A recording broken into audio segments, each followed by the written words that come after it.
Hi guys! Welcome to my vlog. Karong adlaw magluto ta og homemade lechon. Lechon manok.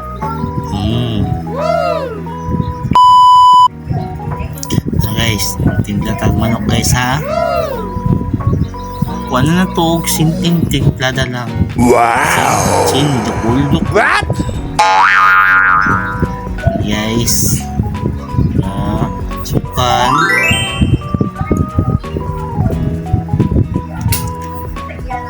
Tang na to ang mga ubang ingredients guys. Tapos ato nang imikos-mikos karon taod-taod. Woo! Imikos guys. Imikos guys. Imikos guys. Tanga na to, tanglad o sibuyas. Sibuyas dahon. Tapos na ito guys. At nang isulod sa ato ang hiwagang ubi. Tanan! Ito nang isulod guys. Isulod. So ganun na to ang timer sa oven. Guys, kapit na guys. Pulo na ang panit guys. Now guys, pero dugay pa ni guys. Kay dugay ka niluto ang manok. Guys, murag alanganin pa atos ang baliho. Okay.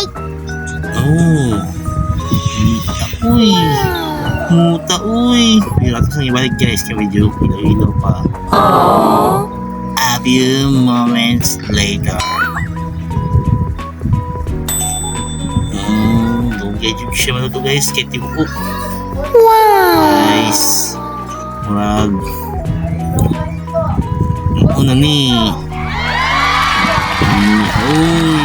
mura siya tanood guys. Lutang na to sa atuang may wagang plato para sugdan na ang atong pagtilaw.